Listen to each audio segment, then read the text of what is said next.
Shalom, perkenalkan nama saya Renta Romema Panjaitan, NIM 1901011175, Grup Ed semester 3, dengan mata kuliah Pendidikan Agama Kristen pada Anak-anak, dosen pengampu Ibu Damayanti Nababan, MPDK. Di sini saya akan membahas tentang makalah saya yang berjudul Dasar Teologi Pak Anak-anak. Anak-anak adalah anugerah, mereka seperti kertas putih yang masih kosong dan bersih, dan kitalah orang tua atau orang dewasa yang akan menulis di kertas tersebut. Apapun tulisan tersebut, baik yang indah maupun buruk, semua bergantung kepada kita yang memberi tulisan-tulisan tersebut. Jika kita menuliskan yang indah, maka kertas itu akan menjadi indah, dan sebaliknya, jika kita menuliskan yang jelek, maka kertas itu menjadi jelek, jorok dan tidak enak dipandang mata. Begitulah kita atau orang tua yang memberikan pengajaran kepada anak-anak itu. Karena di dalam Alkitab Tuhan Yesus berfirman, barang siapa yang menyesatkan salah satu dari anak-anak kecil yang percaya ini, lebih baik baginya jika sebuah batu kilangan diikatkan pada lehernya, lalu ia buang ke dalam laut. Dalam Markus 9 ayat 42. Pendidikan sudah menjadi bagian dari hidup dan panggilan gereja sejak awal, namun sebuah ilmu atau disiplin ilmiah pendidikan agama Kristen atau yang disebut PAK baru diperkenalkan kepada gereja-gereja di Indonesia pada tahun 1950. Bagi orang Yahudi, pendidikan adalah segala-segalanya, atau orang-orang yang pandai di dunia, banyak orang Yahudi.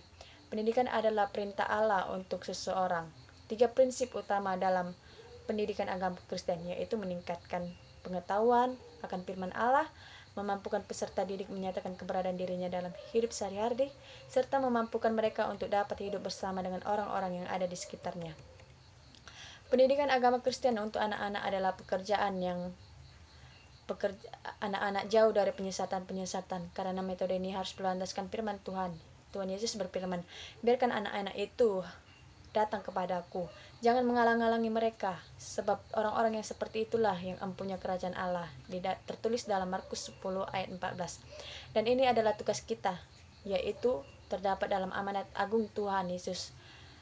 Karena itu pergikanlah, jadikanlah semua murid bangsaku, dan baptislah mereka atas nama Bapa dan Anak dan Roh Kudus, dan ajarlah mereka melakukan segala sesuatu yang telah kuperintahkan kepadamu, dan ketahuilah aku menyertai engkau senantiasa sampai kepada akhir zaman, tertulis dalam ayat Matius 28 ayat 19-20. Adapun metode pendidikan agama Kristen anak ini adalah untuk memajukan dan mengembangkan pengajaran serta pelayanan kita kepada anak yang berlandaskan firman Tuhan Alkitab, yang tadinya dari abad ke abad mengalami maju, mundur, dan terkadang kemerosotan karena beberapa faktor, maka metode PAK ini sangat diperlukan untuk menstabilkan perkembangan anak di dalam dunia pendidikan, khususnya dalam pendidikan agama Kristen. Rumusan masalahnya yaitu bagaimana PAK dilaksanakan di dalam PAK anak-anak. Kedua, bagaimana penerapan PAK dan anak-anak dalam anak-anak. Yang ketiga, bagaimana PAK dilakukan dalam anak-anak. Tujuan masalahnya untuk mengetahui tentang iman Kristen dalam pendidikan agama Kristen, untuk mengetahui tentang kebebasan manusia dalam pendidikan agama Kristen, dan untuk mengetahui relasi iman Kristen dan kebebasan manusia. Pengertian metode dan pendidikan agama Kristen pada anak. Metode dapat diartikan sebagai teknik atau cara untuk prosedur dalam setiap kegiatan pembelajaran. Diperlukan metode yang tepat dan relevan untuk mencapai tujuan. Oleh karena itu, dalam persiapan mengajar dengan target menghasilkan rencana pengajaran, pendidikan harus memikirkan metode pengajaran dengan seksama. Pendidikan Kristen adalah usaha sengaja dan sistematis ditopang oleh upaya rohani dan manusiawi untuk mentransmisikan pengetahuan, nilai, sikap, dan keterampilan yang mengupayakan perubahan-perubahan informasi pribadi, kelompok, bahkan struktur oleh kuasa Roh Kudus, sehingga peserta didik hidup sesuai dengan kehendak Allah sebagaimana dinyatakan Alkitab, terutama dalam Yesus Kristus.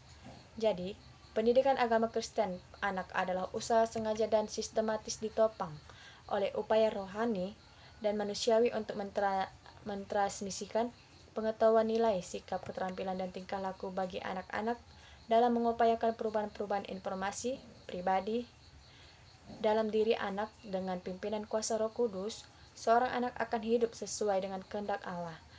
sebagaimana dinyatakan dalam Alkitab. Dalam kehidupannya meneladani Yesus Kristus, pendidikan agama Kristen untuk anak merupakan suatu yang paling penting dalam kehidupan seorang anak, karena apabila sejak dini anak telah dididik di dalam Yesus. Dasar-dasar teologi Pak pada anak, yaitu Pak dalam Alkitab merupakan dasar Alkipadia, yaitu yang perlu dijabarkan oleh dikembangkan menjadi pusat proses pendidikan. Alkitab menjadi visi dan nilai dalam kerangka pendidikan. Dengan demikian, Alkitab penting dalam proses pembelajaran, di mana proses itu dapat berjalan dengan baik bila unsur-unsur yang terkait saling mendukung. Yang pertama, dasar pendidikan agama Kristen anak dalam Perjanjian Lama.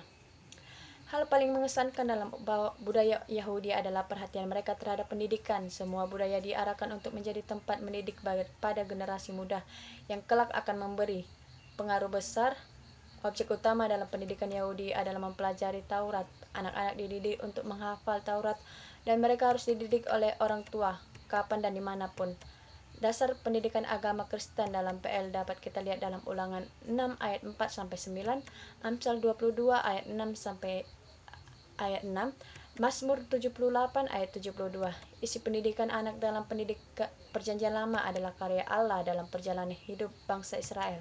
Kedua, dasar pendidikan agama Kristen anak dalam Perjanjian Baru. Pendidikan agama dalam Perjanjian Baru tidak terlepas dari pendidikan agama dalam Perjanjian Lama. Tema pokok dalam pengajaran agama dalam PL dan PB adalah karya penyelamatan Allah. Dalam PB, hal ini dinyatakan dalam pribadi Yesus Kristus. Dalam PB, materi utama pendidikan adalah melanjutkan PL. Namun pada masa PB, Yesuslah yang menjadi materi utama. Dasar pendidikan agama Kristen anak dalam PB dapat kita lihat dalam Matius 18 ayat 6 dan Efesus 6 ayat 4. Ada 3 pengajaran dalam Perjanjian Baru. Yang pertama, Yesus sebagai pengajar pendidikan agama Kristen anak. Yang kedua, Paulus sebagai pengajar pendidikan agama Kristen anak. Dan yang ketiga, jemaat mula-mula sebagai pengajar pendidikan agama Kristen.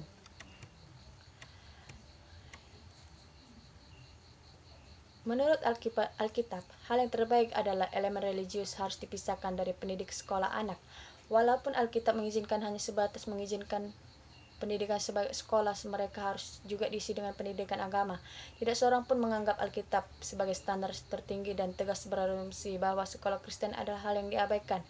Sangat tidak mungkin ia mempertahankan kepercayaan pada sekolah sekuler yang terpisah dari agama. Pantas menjadi pilihan, yaitu pertama, dasar teologi pendidikan agama Kristen anak.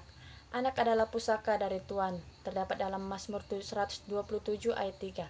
Anak jangan tidak sebagai sumber kebahagiaan keluarga ataupun sumber kerepotan, namun sebagai pemberian dari Tuhan yang sangat ternilai.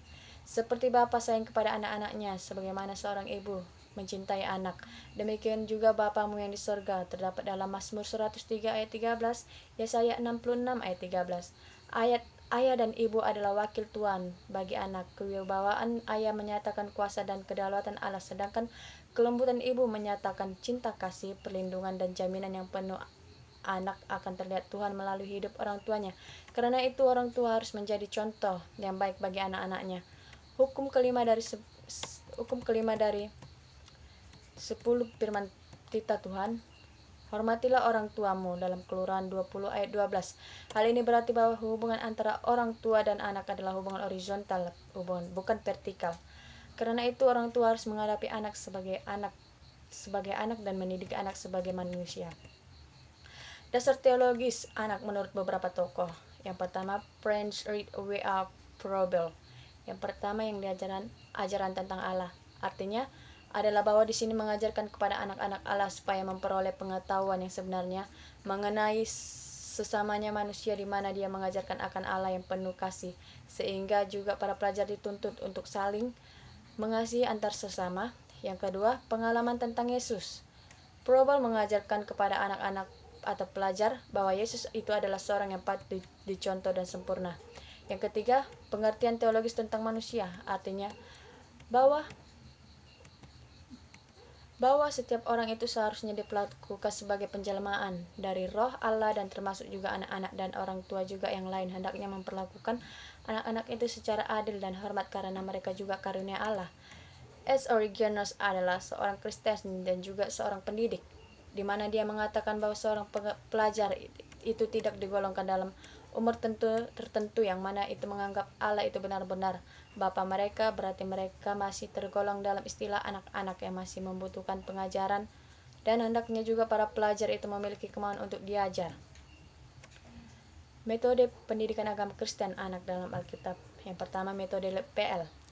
Metode dan pendekatan pengajaran terhadap anak didik atau umat Israel bisa melalui penglihatan, pengajaran para imam, dan dalam rumah-rumah ibadat atau pengajaran para raja istana dan sejumlah rumah ibadat. Adapun cara pengajaran kepada anak-anak adalah dengan mengulang-ulang kapan dan dimanapun bangsa Israel atau orang tua berada. Yang kedua, metode dalam pendidikan dalam perjanjian baru. Yang pertama, menarik perhatian dengan pandangan mata, menggunakan berbagai pertanyaan untuk menegur, menggunakan ilustrasi, menggunakan ceramah dan khotbah, menggunakan benda atau objek. Metode-metode pengajar dalam pendidikan anak. Beberapa metode yang digunakan dalam pendidikan agama Kristen anak antara lain metode ceramah, metode bercerita, metode percakapan, metode lakon, metode pendidikan, metode individual, metode menghafal, dan yang lain-lain. Mengenal pelajar pendidikan agama Kristen anak. Pak dimulai dari anak-anak. 5 kelompok usia anak-anak adalah 0, 1, 2, 3, 4, 5, 6, sampai 8, sampai 9, sampai 11. John Piaget 1976 mengemukakan 4 tahapan perkembangan otak atau pemikiran anak, yaitu A. Periode sensorik motorik, B. Periode profesional talk dimulai usia 2-7 tahun, periode control operation dimulai usia 7-11 tahun, dan D. Periode formal operation dimulai usia 11-12 tahun. Penerapan pendidikan agama Kristen pada anak. Santo Jerome mengatakan sesungguhnya seorang anak didik untuk menjadi bait Allah, ia tidak boleh mendengar apa-apa dan tidak mengatakan apa-apa kecuali takut akan Tuhan. Jadi, pendidikan Kristen memiliki peran yang sangat penting dalam menanamkan kepada anak-anak iman Kristen agar anak-anak dapat bertumbuh dalam penerapan pendidikan agama Kristen kepada anak. Ada 3 ranah, yaitu keluarga, gereja, dan sekolah. Pendidikan agama Kristen anak dalam keluarga. Keluarga adalah lembaga pertama yang ditetapkan Allah di bumi ini. Tidak ada tempat yang lebih baik dan penting dalam menumbuhkan iman dan menaburkan nilai-nilai Kristiani selain keluarga. Dasar paling penting dalam mendidik anak ialah keluarga yang berpusat pada Yesus Kristus. Yang B, pendidikan agama Kristen anak dalam jemaat. Hari Minggu adalah hari untuk berdoa kepada Tuhan dan mendengarkan firman-Nya. Sekolah Minggu berfungsi sebagai kegiatan dalam ke gereja untuk melatih, memahami, dan mempelajari firman Allah bersama-sama. Yang C, pendidikan agama Kristen anak dalam sekolah. Pendidikan agama Kristen tidak diberikan di gereja dalam lingkungannya sendiri, melainkan juga di luar lingkungannya, yaitu dalam sekolah-sekolah. Sejumlah sekolah bersikap netral terhadap berbagai agama yang dianut masyarakat. Karena hal itu didukung oleh negara, juga tidak memihak agama tertentu. Di negara Indonesia pada masa kini, pendidikan agama dilakukan secara demokratis sehingga tidak mengeksklusikan agama tertentu.